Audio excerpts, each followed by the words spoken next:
Hey folks, welcome back to Max Nave Horsemanship again. And a little windy out today. Temperature's not horrible, it's just barely below freezing, and well, it looks a little gray, but it's kind of intermittent. Forecast is actually supposed to be for slight chance of snow. Whatever. No surprise, but it probably won't because it's only at 30%, and usually when it's 30%, we don't get any. But I'm going to show you what we've been working on a little bit here today, and I'm going to talk about some things that are relevant to today being a windy day, because I think the wind is something that's kind of important to talk about. Safety issue. Yep, safety. Here we go again, talking about safety. I know you get sick of it sometimes, but it's really important, and it's important to understand that a horse can be lethal. Even a little baby like that one that we've been working with, you know, a lot of people have a hard time with this. They think this cute, fuzzy little thing, and yeah, they're stinking adorable sometimes. She's not even as cute as the other one, but this is the one I'm working with, and I don't care. Cute or not, I still like her. But it's kind of hard for us to wrap the head around the idea of something so cute and fuzzy being potentially lethal, and they are. They're potentially lethal. You have to remember this, because even a little horse like that, if it gets excited and stomps on you, kicks you, or whatever, it can kill you. And a bigger horse, yeah, that too. Actually, I thought it was funny years ago, somebody actually said, oh, you can call yourself a horseman when you work with a 2,000-pound horse that can kill you. And I thought, man, you don't know much about horses if you think a horse has to be 2,000 pounds to be deadly. No. And that's why you really got to be paying attention all the time. And this is part of the windy thing, and I'm going to talk about that a little bit. Hang on, I'm going to go get a horse. She's busy on that salt block again. She really likes that thing. Hang on, I'll be right back. Well, I realized after I went and got a horse that I didn't really need a horse for this, but I know you like to see a horse. Most people like to see a horse around, so I figure, oh, what the heck, she can stand here while I talk to you. That's okay. But I want to talk about the wind. And I think I actually mentioned this once before in this series, but it's a really important thing that I need to mention it again. Now, at the moment, there are three factors we got to be concerned with.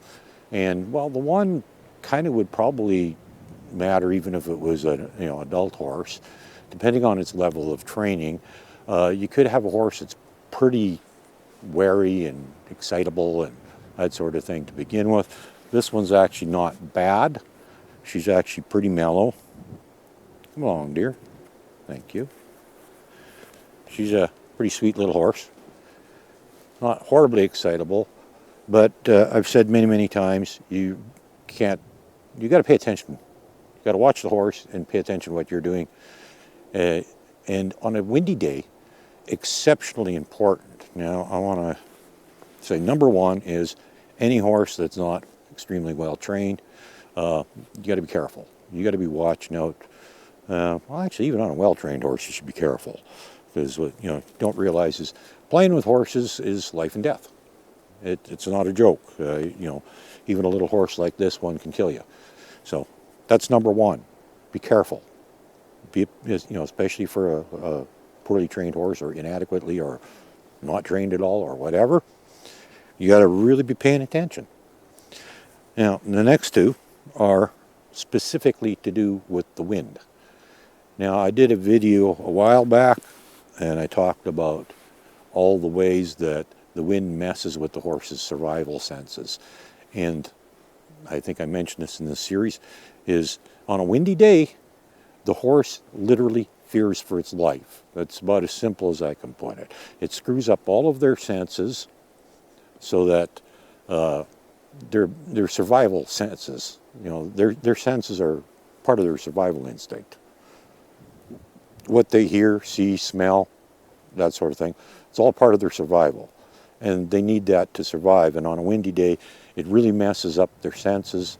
And I'm not going to elaborate too much on that because that'd take a while. And I've already talked about that. But it really does mess up their senses, all of them. And so on a windy day, the horse literally fears for their life. Now, the other thing that can happen, number 3 thing, okay, number 2 is windy day messes with their senses. Horses will naturally be wary on a windy day. Now, the more you work with a horse on a windy day, the better it's going to be. It's going to always be better if you work with it a lot on a windy day. The more you work with it in the wind, the better it gets in the wind. And, it's just, I'm not going to bother explaining how it works, but let's just say, don't be scared to go work with your horse on a windy day. It's beneficial. In the long run, it's going to help, okay? So keep that in mind. If you work on a windy day, it's going to help when you work on windy days. Does that make sense? Well, probably not, but trust me, okay? That's one of the things you can trust me on that I might not be able to back up real easily. I'll give you hardcore examples, but personal experiences, the more you work with a horse in adverse situations, the better they get with those situations. That includes windy days. So the more you work with your horse in the wind, the better it's going to be. But you have to be careful. Number 3. 1, 2, 3. Yeah, number 3 thing. On a windy day, you could end up doing something by accident that you don't mean to do that gets your horse excited. And, well, I don't have my other tools with me here, but I got a rope. And on a windy day, particularly windy, it's not horrible windy today, but it's enough that my lighter things like my whip and my flag will definitely be affected by the wind. So I'm going to have to be aware of that. But what can happen is, for example, say you're throwing a rope over the horse to desensitize it. And when you throw the rope over, the wind catches it, whips it around, smacks it in the face. Well, all of a sudden the horse gets pretty upset about that. That's unfortunate because then the horse becomes more wary of ropes again. And if you've been trying to work your way around that stuff, well, it's kind of going backwards that way. But the other thing that happens is if you throw the rope over, wind catches, hits the horse in the face, what's going to happen? It's hitting it on the other side. Which way is the horse going to go? It's going to go towards you. And there's a good chance it's going to knock you over or maybe step on your foot or something. You can get hurt, okay? And the same can happen with your flag, your lunge whip, whatever tool you're using. The wind catches it, blows it around, makes it do things you weren't planning on it doing. And the next thing you know, bad things are happening. So on a windy day, be careful because you may very easily end up doing something you don't want to do. And, well, that happens. Trust me. I know.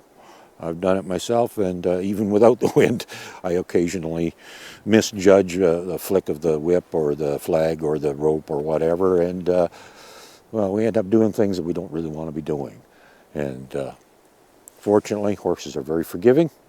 If you do something like that by accident, it's not the end of the world, okay? You can, I mean, it might put you back a bit, but it can be fixed, okay? Remember that. Mistakes can be fixed. Always. I guarantee it. Because believe me, I've made lots of mistakes with my own horses, and I've fixed them all.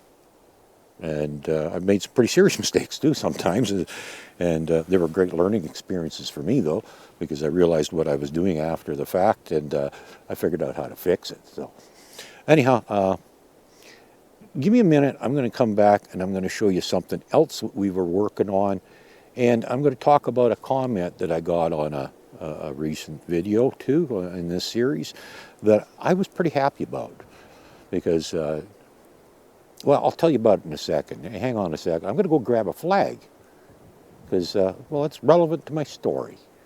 Hang on. I'll be right back.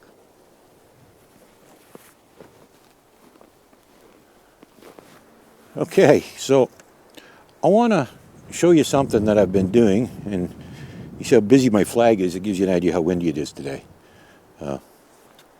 That's what you got to be careful about. But I want to talk about a comment I got. It was a longtime viewer made a comment, said they were really enjoying this series, and I thought that was quite nice.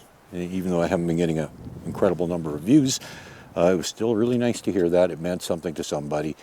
It kind of makes it worthwhile. And they also observed something in a recent video where, well, when I first started working with her legs, and I said, you got to test and be careful. And we used our little stick and touched the legs, and she reacted pretty adversely. And I says, okay, we're going to go on to something else then. And I quit what I was doing. And they noticed that. And I'm glad they did, because that's something that I talk about a lot, is being flexible and be willing to change your plans, because there's nothing wrong with coming out with some ideas of what you want to work on, but nothing is ever written in stone. You have to be willing to change. And in that particular case, it was, she reacted so adversely to that, well, we had to change what we were doing. One of the many things that we ended up doing, along with throwing a rope over her back, throwing a flag over her, things like that, just general desensitizing. We did a lot of stuff like that, so she got used to all kinds of strange stuff happening. So, and it does appear that things have gotten better. Now, I'm also going to explain what we ended up doing, because this is kind of important, and it's thinking outside the box, doing things different, getting flexible. I was working with her just the other day, and I happened to have my flag in hand like I do now, and I was thinking, I wonder if we can work on those legs a bit today. I don't know if it's getting better, because I mean, she's getting pretty good with this stuff. I can crack a whip beside her, spin it over top of her head, and all kinds of stuff. She's getting better with a lot of stuff, so I thought, I'm going to give this a whirl. And so I'm going to explain what I did, because this is something you might have to try. You know, it's a little outside of the box, but it seemed to work. And unfortunately, it was a little breezy out, not unlike today. Well, not quite as bad as today, but the flag was a little busier than I'd like it to be. But I started doing things like just rubbing on her with the flag, and then I started moving down the side, and then on the shoulder, down the front, and stuff like that. And I discovered that she was actually very good, right down to, well, I don't know what you call it. I'm sure there's a proper name for it. That joint right there, I'll call it the knee. Right down to that joint, she was okay.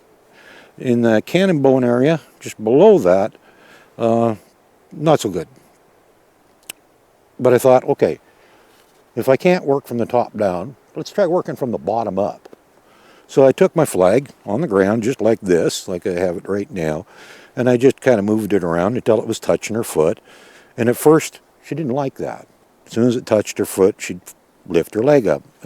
But once she stood still, I'd take it away.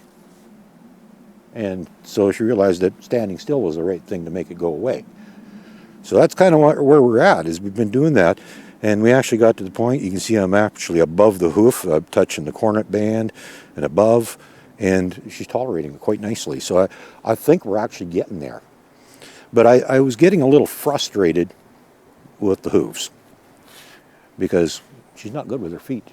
And I have yet to pick up a foot, because, well, I don't want to get hurt. And this is something else I'm going to talk about too, because I mentioned this once before, but we don't want to provoke her to kicking. Well, it turns out she's good with the front ones, but the back ones, she will kick. Because I was working on them a bit, and I touched her in the wrong spot, and she kicked a little bit. And if I had been hanging on to that, or trying to, it wouldn't have worked out well at all, and there's a chance I may have gotten hurt. So I'm really glad that we stopped where we did, because I probably would have gotten kicked. So anyhow, back to the feet thing again, because this is something I want to share with you, because I was getting frustrated. Now, this little horse, super good about some things. She's really excelled beyond my expectations in some areas. But when it comes to the feet, not so good. There's another horse here about the same age as this one, and I can pick her feet up no problem. She's actually very good. This one, no. But then she hasn't been around quite as long, so I'm thinking that pretty soon we'll be able to, just based on some things that I'm observing. But get back to the story I wanted to share with you is I was talking to the owner. The owner has another horse out here about the same age as this, and they've been working with that one themselves, and I've been working with this one. And I mentioned how this little horse is so good at some things, but terrible with her feet. And they decided to share a story with me about a horse that they used to have years ago. And it was never good with its feet in its entire life. It was an absolutely amazing horse in every other respect. It was broke to ride, broke to drive, excellent ground manners, everything else. It was never good with its feet. It was always a bit of a challenge when you're handling its feet. And that's just the way the horse was. And I'm starting to think, well, maybe that's what we got here. Maybe we've got one that's just the way it's going to be. Maybe it's not going to be so good. Maybe she'll always be bad with her feet. I don't know, but I do know that by going slow, changing the program a little bit, and we've made some progress. Like I said, I can take this thing. You'll notice. I don't know if you caught it the last time, but she looked down at this thing, wondering what the heck it was doing down there. And she might again now. Oh, okay, she picked her foot up. I'm going to go with her. I'm going to keep touching the foot. And when she stops moving, like now, I'm going to take it away. Okay, that's exactly what we were doing the other day. Exact same thing. We'd touch the foot with it, and when she stopped moving, I took it away. I'm going to keep doing that. And when she gets better, she flicked her head a bit. She looked down to see what this thing was doing down there. And there we go. Very good. Much better. I've almost got it wrapped right around there. And she didn't move. That's a considerable improvement. And I've also been just rubbing on her, and I can rub down the leg. I don't go past that knee, though, because I know she reacts a little bit there. But I have discovered that she's getting better. Because, like I said, I can take my hand, run it down her leg, and I stop before I get to that knee, because I don't want to push her. Like I said, find the line and don't cross it. And I know there's a line there somewhere, and I don't want her to get upset, but I want her to realize that when I got my hand on her leg, nothing bad's happening. And eventually, I'm going to be able to run my hand down her leg, and I'm going to go past that joint. Now, there, I actually just touched that joint. I ran my hand over it. Each time I do this, probably don't notice it in the camera, but each time I do this, I'm going just a tiny bit further. Not a lot, but a tiny bit. And it's enough that it's progress. And I've mentioned this before, it doesn't matter what you're doing. You might think, I'm not making very good progress. Are you going in the right direction? Even your progress is only that much. It's still progress. And there's no rules that say how much progress you have to make on any one thing. And, in her case, she's excelled so much in some things that, if some things don't work so well, I don't care. Two of her owner's concerns were she wanted to be able to get her trimmed and she wanted to be able to worm her. Now, at her age, you can't even use the full-strength stuff on her yet because she's not even a year old. So you have to use the full wormer, which is not near as effective, by the way. But we've already been sticking our thumb in her mouth, and I actually happened to have my oral syringe with me the one day because I'd just given my horse her meds. And I thought, well, she's doing so good with the thumb in her mouth, let's see what happens with an actual syringe. And I could get that in her mouth no problem. Was she 100% with it? No. But most horses aren't when you start sticking things in their mouth anyhow. So just the same though, like I said, that one gone very good. So she's at the point where if it came down to it, I could worm this horse. So and that's one of the reasons you want to get them good with their mouth. Now the feet, well, not yet. And I say yet because we're going to get there eventually. It's just a matter of time. But it's all about going slow and doing what you got to do and thinking outside the box. And like I said, I happened to have my flag with me the one day, and I decided to try it. And because the flag itself, when it touches her, doesn't really have a pressure point or anything like that. It's very soft, so it's actually a pretty benign thing. Like it's not a hard point touching her, which the stick was a little harder. If I touch her with the shaft of it, that bothers her a little more, I've discovered. But the flag itself, well, that doesn't bother her quite so much. So that's something we can use. And, it might not be the end goal, but it's progress. And that's something that I mentioned many times is really important, is just take your time, go slow, and make progress. Whatever it is, no matter how small, it's still moving in the right direction. And I can guarantee you, there are going to be times where your journey is going to be very, very, very slow, depending on the horse. And I've said it many times before, every single horse is different, and your horse might excel with its feet and be terrible with something else that, say, this one is actually really good with. So, don't get too concerned if you don't make great progress on things. Now, I was mentioning how the windy days can cause problems. You see how it makes the flag move around in the wind, and every time it flips around, even on the ground, she gets a little concerned about it. She looks at it to see what the heck it's doing. Why is that thing moving? Is it something I should be concerned about? And when it does move, she does get concerned. And there, see, she just looked at it again. She's concerned about this thing because it's moving around. Things that move will get a horse concerned. Any horse. Some more than others. I've had one that, man, nothing seemed to get him rattled. Well, not much anyhow. I did eventually find something that bothered him, but for the most part, nothing bothered him. And your horse might be like that too, or it might be one of those ones that absolutely everything makes it freak out.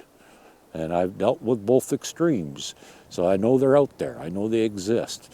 You might have the most docile horse on the planet. You might have the most wound up horse on the planet. You could have either one or somewhere in between, or one that's really good with one thing but horrible with another. There's no end to the variables of things that you're going to experience with your horse.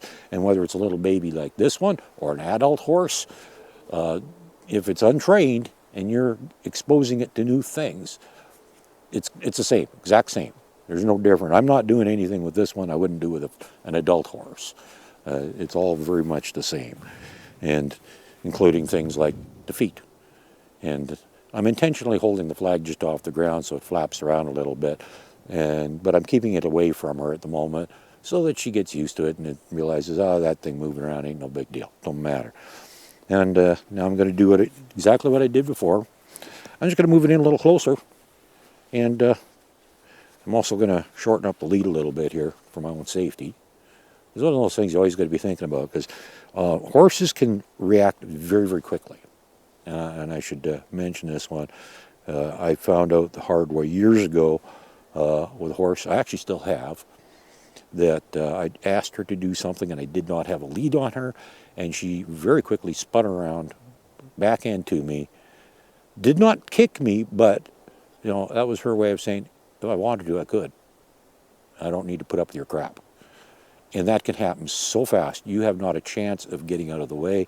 If the horse actually wanted to kick you, it could, and in some cases, that one happens to actually like me, so I know she wasn't going to kick me, but the fact was she could have. And so I kind of, ever since then, even with her, I've made a point of always keeping a halter and lead on when I'm working with her, or any horse, and depending on what I'm doing, I keep it fairly short too, because if you keep it reasonably short, the horse can't spin around and get you at the back end, because that can kill you, and you don't want that.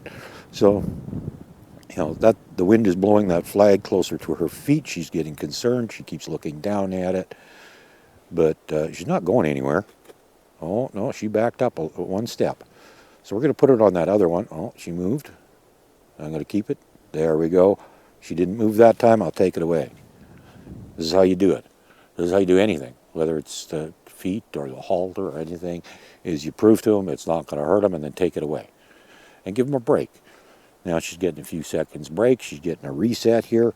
Now I'm going to bring it back in again, and it might be starting all over again. This time we're actually up to that first joint now. See, this is how it works. I'm going from the bottom up, not from the top down in this case. Very good. Didn't move. Take it away. Excellent. That's just one foot. I'm going to do the same thing with the other one and see how she reacts to that one. And she's doing very good. I'm right up to that first joint. So basically, at this point, the only area of concern is just in between the first two joints. Those two joints down there is the only place that is concerned anymore. Now she's desensitized to the point where anything above or below that, she's cool with it. So I'm thinking it's not going to be long at all. And this is how you make progress. And, I don't know if I'm going to try picking up a foot yet today. We'll see how it goes. it's one of those things that might or might not do. And I know she's worse with the back than the front. That's why I've been working on the front today in front of the camera. But since we're talking about it, let's try to the back and see what happens. I'm going to go to the back now. And she's actually fairly relaxed. That leg is cocked. See if we can get that flag in there. Oh, it's touching it, and she lifted it up, but not bad. She's not kicking at it. And she's still got her foot cocked, and I'm touching it. Excellent. Wow. That's good progress. You realize how much progress we just made? We went from you can't touch her with something to I can touch the parts that used to kick. That's progress. And we achieved that by going slow. And I'm going to move over to the other side now, do the same darn thing, and see if we can get the other one. I don't know how well this is going to work because she got her other foot in the way. But there we go. Excellent. Didn't move at all. Wow. I'm impressed. That worked pretty darn good. I think we're making some progress here. But, yeah.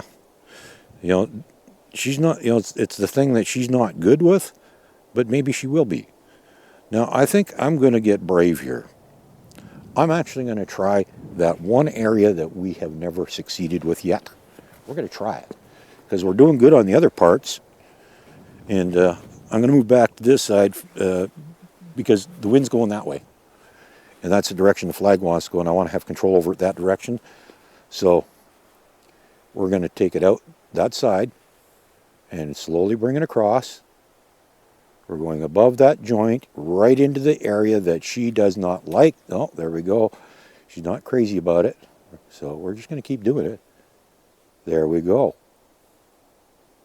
Excellent. Okay, that was pretty minor. Barely touching her with it, but we're doing it. And she's a little concerned about this whole thing. Between the flag and the halter. She doesn't like either one, actually. But let's see what we can do with the other one. I don't like doing it where it's hanging up in the air flapping. No, she don't like that. I'll follow her. There we go. Excellent. Excellent. Oh, this is amazing. Oh, no, she moved again. I'm going to touch her again. Now I'm going to take it away before she moves. We don't want her moving. We want her to figure out the right answers. Don't move. Don't fuss. And she took a step back forward even. Excellent. She's not concerned about it that much. This is the kind of thing you want to do. So we're going to do it again. Just slowly bring it up. I'm not going to bring it in too fast, but I'm touching the area she's really fussy about. And she's doing good. Oh, man. I am excited. I know it doesn't look like it, but I am actually pretty darn excited right now. This is a breakthrough. This is huge because I've done the other, you know, above and below. We've never touched that area before with any success. Today, we're finally having success, and you got to see it. You're getting to see this for the first time. You know, are we going to pick it up today? I don't know. I'm almost thinking maybe. Well, let's see what happens. If we can get her good with this thing to the point where she doesn't give me a fuss at all about it, wow, wonderful. That's incredible. That's incredible. I'm going to go back to the other one again and see what we do over there. We got it wrapped right around her. You'll notice again, I'm staying off to the side. Oop. Wind kind of got it, flapped a little hard against her. But she's doing good. She's doing very good. What a good girl. Oh, I'm impressed. That's pretty darn good. Who knows? You know, this is really tempting. I might just reach down there and grab a foot and see what happens. What do you think? Should I try it? Come on, say something. Say something. Talk to me. Come on, please. You know, I need a little encouragement here. Because we're at the point where I think I could. I think maybe I could. I think she would let me. I think she trusts me enough now. Because I just used this on areas that normally we can't do. And just so we don't freak her out with it, I'm going to set it down over here. Because, yes, I'm going to be stupid. I'm going to try this. I'm actually going to try this. See how it works. I'm going to keep the lead short, so I got control over her. I'm going to stay off to the side, and let's let a little bit more lead out. There we go. I don't want to turn her around. There we go. My hand's going down below the joint. Oh, my hand's going right around her leg in the bad part. Now, can we get her to pick her foot up? Good girl. Oh, what an excellent little horse. Very good. What a good little horse. Well, there you go. You just saw it. First time, I just picked up a foot. Excellent. I'm impressed. And there are other ways of doing this. You can tie a rope around their foot, stuff like that. Good girl. Excellent. And when she relaxes, I'm going to let it go. But she's fussing now. As soon as you stop, I'll set it. No. There we go. Good girl. There you go. You stopped fussing, I set it down. And that's, and I'm probably going to do this a few more times for you. Maybe not in this video, but in another one. I'm going to show you how you progress with this stuff. And you'll notice that I didn't hold it for very long. All I did was hold it until she stopped fussing, and then I put it down right away before she started fussing again, because that's kind of what you want. Look at that. She's licking and chewing. She's figuring this out. Nothing bad's going to happen if I grab her foot. Excellent. Well, let's try the other side now. See how we do over there. Again, I'm going to keep the lead short enough that she can't spin around on me. I'm going to stay off to the side, out far enough that hopefully things are going to go well here. Excellent. Good girl. Good girl. There we go. No, she almost stepped on my foot there. There we go. I don't like how I have my hand. There we go. Excellent. Excellent. Oh my goodness. Well, there you go, folks. Progress. I don't think I'm going to do the back ones yet today. I'm going to wait till she gets a little bit better with the front ones before I try them, because the back ones are a little more dangerous, and she is also a little bit fussier about them. And I should explain why. There's a reason that horses are naturally not good with their feet, because their defense mechanisms are, well, I'm sure you've probably heard this one before, fight or flight. Well, they're not really built for fighting. They don't have big sharp teeth and claws and stuff like that. So their favorite method of survival is just run away from danger. So flight, right? Run away from things. That's what they're built for. That's what they're good at. And there actually is a third component too, but I won't get into that. But the fight or flight thing, you know, that's the big ones. And their number one is flight. That's their favorite go-to for survival, is run away from shit. If it's bad, run away. That's what they want to do. They aren't interested in confrontations. Horses are basically non-confrontational. But here's why they're bad with their feet. Because when you got a hold of a foot, they have lost their ability to flee. You have taken away their number one survival mechanism. So they've got to really trust you that it's going to be safe when you're hanging on to that foot.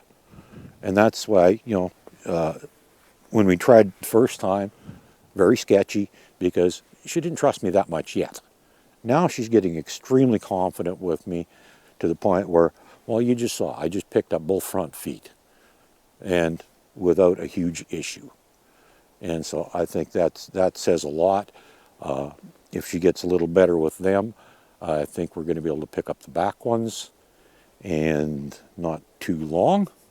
I'm not going to try it today, but I'm going to bring you along when I do it, and it might even be tomorrow.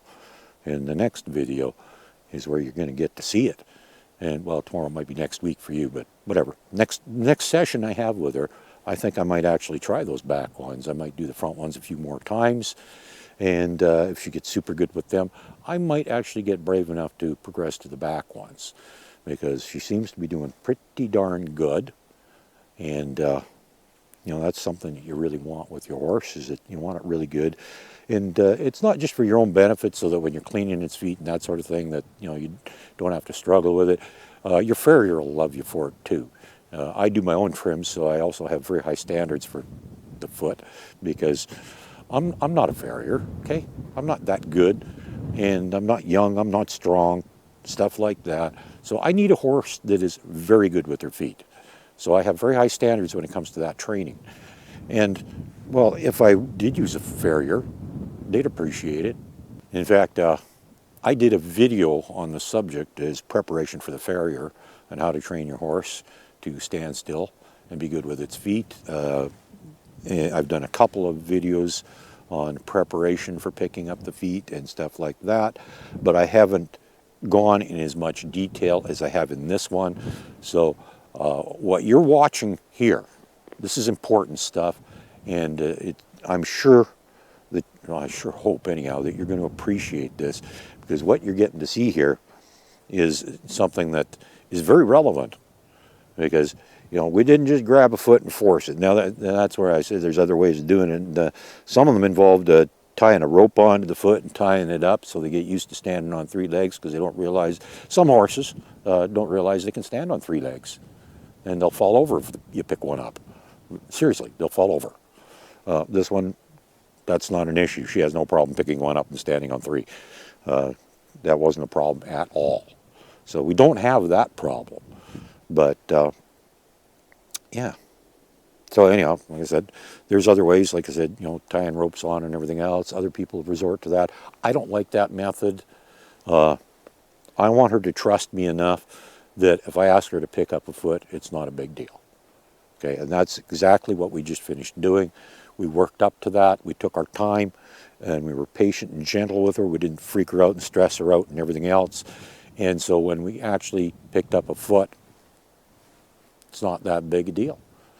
And that's where you got to use a little judgment on your own part, you know, use some smarts.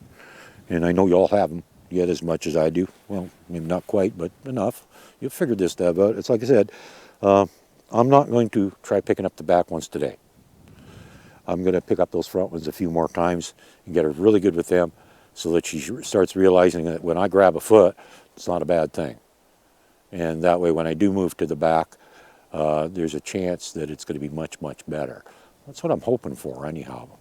And, you know, like I said, your farrier is going to love you. Even if you don't do your own trims, your farrier is going to love you for it.